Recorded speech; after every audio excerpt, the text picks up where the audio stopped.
윤 대통령이 지난주 이제 한국갤럽 여론조사를 네. 보면 21%로 네, 지지율이 네. 나왔더라고요. 네. 21% 정말 낮은 지지율이거든요. 그렇죠. 이게 저는 이제 이 정도면 국민이 대통령을 포기했다 이렇게 생각을 하는데요. 직선제 도입 이후에 역대 대통령 취임 2년 평가 네. 중에 최악의 성적표지 않습니까? 이제 총선 전에 조사를 했을 때는 긍정 평가가 그래도 30대가 나왔었는데 총선 후에 오히려 이제 20대로 떨어졌고 네. 23, 24 가다가 21로 떨어졌습니다. 이거는 총선 후에 뭐가 혹시 바뀌려나 봤더니 전혀 바뀌지 않았다. 바뀌지 않았다. 네, 똑같다. 네, 맞습니다. 더 실망하고 포기하기에 이른 것이다 생각을 네. 하고요. 실제 부정평가 이후에서 사건과 관련 이게 이제 사건과 관련한 것과 그다음에 이제 어떤 태도와 관련한 것 두 개로 크게 나눠볼 수 있겠던데 네. 사건과 관련해서는 거부권을 남발한 것이 굉장히 큰 이유다. 거부권. 네, 거부권 행사가 6%, 해병대 수사 외압이 4%, 네. 김건희 여사 문제 3% 이렇게 이제 특검 거부와 관련된 내용이 굉장히 많더라고요. 근데 이제 이게 대통령 지지율 21%라 하면 이명박 대통령 때 광우병 파동 때 그리고 박근혜 대통령 때 그 국정농단 사건 때 그때 이제 20% 초반이었었거든요. 그런데 이제 이명박 대통령 그 이후에 올라갔고 올라갔죠. 반등을 했고 예, 뭐 여러 가지 조치를 사실 했었죠. MB 때는. 맞습니다. 그리고 박근혜 대통령은 그 이후에 이제 더 떨어져서 떨어졌고. 탄핵을 하게 됐고 그러면 이제 이번 대통령은 어떻게 할 것인가를 생각해 보면 앞으로 나아질 기미가 보이지 않는다는 게 더 큰 문제인 것 같습니다. 이제 부정 평가와 관련해서 아까 그 사건들이 있다면 태도와 관련해서는 소통이 되지 않는다. 뭐 독불 장군 이제 네. 독단적이다. 그다음에 협치를 하지 않는다. 뭐 이런 내용들이 대다수를 이루고 있는데요.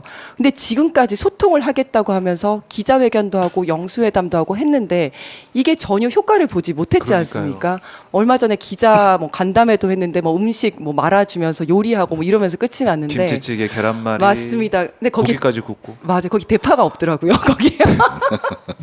네. 그래서 이게 진정한 소통이 아니라 쇼라는 걸 국민들이 알기 때문에 네. 이런 걸 한다고 해서 더 이상 지지율이 올라가지 않는다. 그렇다면 이제 떨어질 거밖에 없는데 이 지지율이 10%대로 떨어지면 정말 국민들은 탄핵을 하자고 할 거거든요. 그러면 국정이 제대로 돌아갈 수가 없고 그러면 대통령은 지금 이 21% 지지율을 굉장히 무겁게 느껴야 된다. 정말 야당과 협치를 하고 어떤 실질적인 정책을 내서 성과를 내야 되고 거부권도 해서는 안 되고 하는데 네. 이걸 얼마나 무겁게 받아들이느냐 그것이 관건인 것 같습니다. 그러니까 지금 답은 나온 거잖아요. 네. 21이라는 숫자가 나왔잖아요. 근데 거기에 대해서 대통령실이 과연 무겁게 받아들여서 네. 정말 이거 쇼는 안 된다. 그러니까 네. 보여주는 건 안 된다. 먼 게 보고 소주 얘기해서 안 된다. 그렇죠. 그거 이제 알아듣고 뭐 다른 모습을 보여야 되는데 과연 그럴 것이냐는 의문을 네. 가지고 계신 거고 우리 위원장님은 어떻게 보십니까? 21%의 지지율? 내각 책임제 국가에서는 벌써 내각 해산되는 사안이죠. 왜냐하면 국민의 신망을 잃은 정권이 무슨 일을 제대로 할 수 있겠습니까? 그래서 제가 볼 때는 21%의 원인이 이미 총선으로 국민 심판을 한번 받았는데 다시 한번 여론으로 심판받는 과정이라고 생각을 하거든요. 국민이 왜 총선에서 민주당의 표를 몰아줬겠습니까? 네. 민주당이 이뻐서 그러진 않았을 거고 민생이 거기 도탄지경에 이르르고 외교 안보가 불안하니까 국민들이 민주당을 선택한 거 아니겠습니까? 그래서 그런 대안 세력이 민주당이 되기 위해서는 네. 거기에 대한 우리가 해결책 또 앞으로 더 발전 가능한 어떤 정책을 계속 내놔야 되겠지만 일단 이 현 정권은 국민이 21% 이하로 신뢰를 가지고 있다는 정도의 수준이기 때문에 네. 앞으로 모든 정치력을 발휘하기가 굉장히 힘들 것이다 이렇게 보고 있고요. 여기서 하나로 삐끗하면 다시 불행했던 박근혜 정권의 말로를 또 네. 경험하지 않을까 그런 생각을 하고 있습니다. 하하. 강남에서는 어때요? 강남을 지역. 강남에서 민심 직접 느끼시 몸으로 체험한 민심은 어떻습니까? 강남은 그렇습니다. 일단 부동산 문제, 그다음에 재건축 문제, 이 문제에 대해서 상당히 민감하게 생각하고 있습니다. 이게 결국 세금하고 연관되는 부분이기 때문에 기존의 문재인 정부에서 했던 세금 정책에 대해서 상당히 거부감을 갖고 있는 건 사실입니다. 그런데 정권을 보수 정권으로 바꿨는데 네. 과연 이 보수 정권이 보수의 가치를 실현하고 있는가 그 부분에 대해서는 보수인 사람들도 의문을 가지고 네. 지금 공격을 하고 있죠. 강남 주민들도 마찬가지입니다. 이 윤석열 정부가 과연 강남 시민들이 원하는 보수의 가치를 실현해 줬냐 하면 그렇지 않거든요. 그렇다면 민주당도 보다 이 강남에 좀 친화적으로 정책 전환을 할 필요가 있다고 저는 생각을 합니다. 세금 문제에 좀 획기적인 좀 변화를 좀 줘야 되는데 종부세부터 시작해서 상속세 여러 가지 세금 문제가 있는데 이 중에서 저출생 문제하고 좀 결부해서 해결할 부분은 상속세 부분은 좀 해결 가능한 부분이 있기 때문에 제가 정책 공약으로 내놨었고요. 종부세도 1주택 뭐 일시적인 2주택까지는 네. 조금 완화시키는 정책적 변화가 필요하지 않나 이런 생각 갖고 있습니다. 또 한 가지 요새 떠오르고 있는 게 이제 금투세. 문제가 또 많은 예. 또 시민들의 관심을 갖고 있는데 민주당이 취하는 정책이 무엇인지 잘 모릅니다. 네. 그걸 명확하게 좀 당해서 국민들한테 좀 알려줄 필요가 있고요.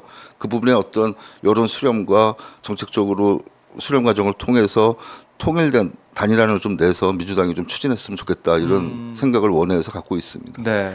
22대 국회가 만만치 않을 것 같고 뭐 4년이란 시간도 빨리 갈 것 같습니다. 지금 두 분 네. 지역에서 네. 열심히 좀 활동을 하시고 준비하셔야 되는 상황인데 네.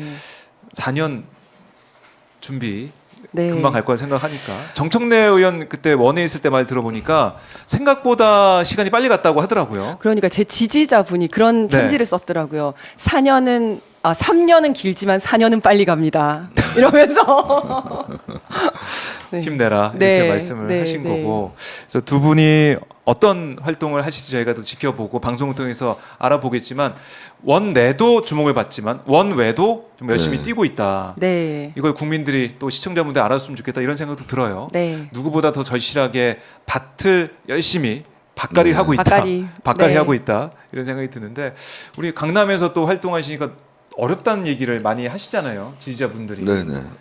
저는 네. 강남의 특징은 민주당원이라는 이야기를 못하는 그런 상황에 처해 있는 게 사실입니다.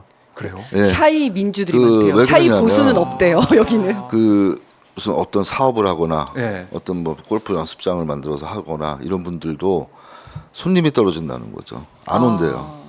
과거에 정동영 의원이 이제 강남에 출마했을 출마했을 때 때. 선대위원장 하셨던 분들 뭐 선거에 캠프 일을 하면서 전면에 나섰던 분들의 사업체가 다 매출이 뭐 반으로 줄고 이런 사안들이 있었다고 합니다.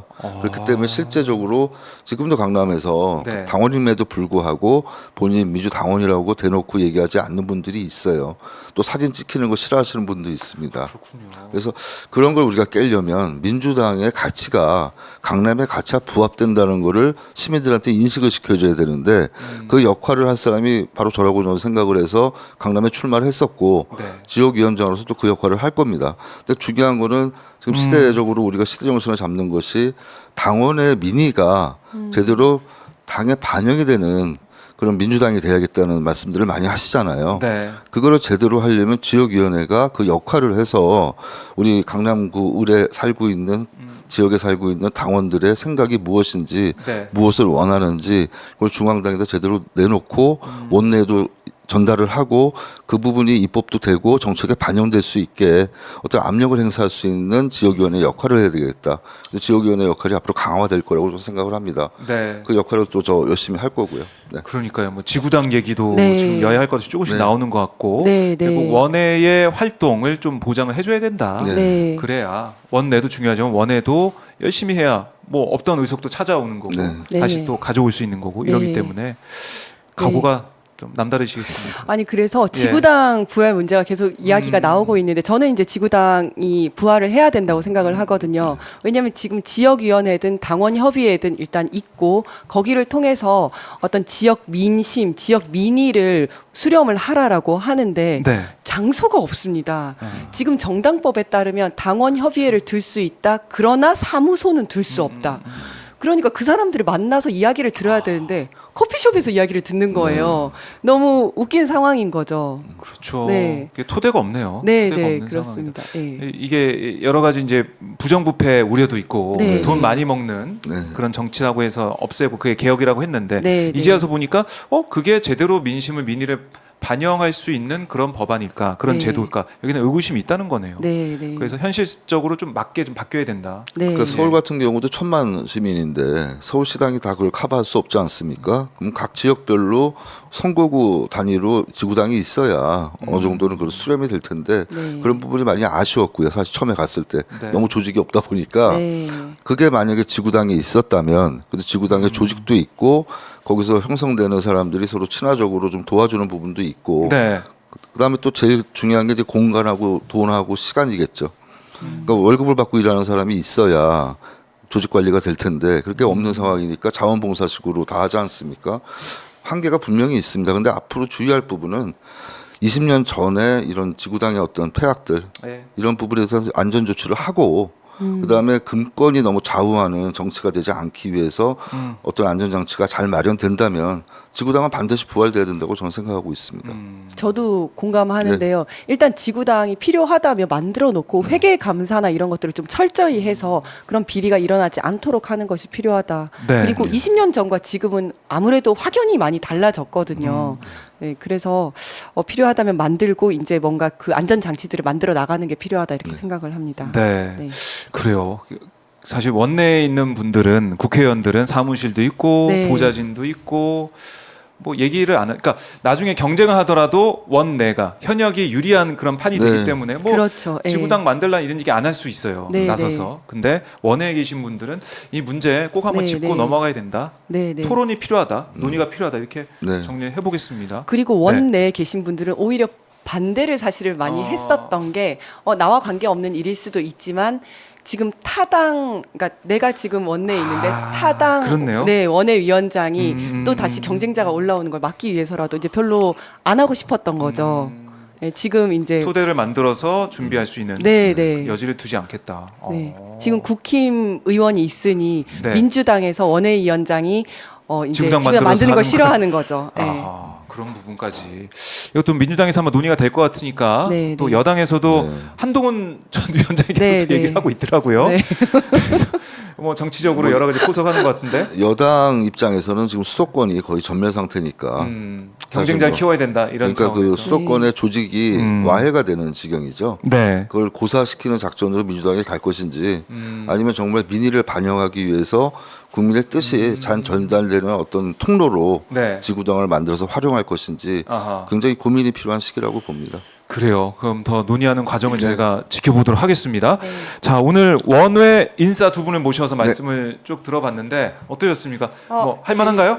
할만한가요? 재밌었습니다. 네, 네, 네. 아니 우리 강청희 위원장은 제가 유세현장도 보고 했지만은 생각보다 조근조근 묵직묵직하게 말씀하시는데 재미있는 말씀도 많이 하시네요. 네. 새로운 면은 좀 확인하게 원래 재밌습니다. 됩니다.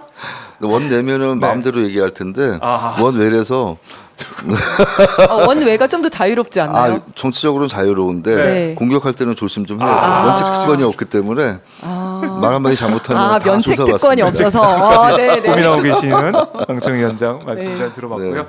자, 두 분 또 저희가 격주로 뵙는 네. 시간을 네. 갖도록 하겠고요. 감사합니다. 끝으로 시청자분들께 못다한 말씀이나 하고 싶은 말씀 있으면 한 말씀 듣고 마무리하겠습니다. 네, 앞으로 많이 뵙도록 하겠습니다. 이지은 TV도 많이 구독해 아, 주시고요. 이제 TV가 있어요? 네, 몰랐습니다. 네, 이렇게 뵙게 돼서 다시 반갑습니다. 네, 앞으로 자주 뵙겠습니다. 감사합니다. 네. 네, 저는 고맙습니다. 이지은 총경님하고 같이 네. 이렇게 한 자리에서 방송할 수 있어서 아주 기쁩니다. 왜냐하면 가장 우리 영입된 인재 중에 훌륭하신 분이고 네. 아리따운 분인데 이번에 꼭 당선되기를 원했었는데 안 돼서 저도 많이 아쉽고요.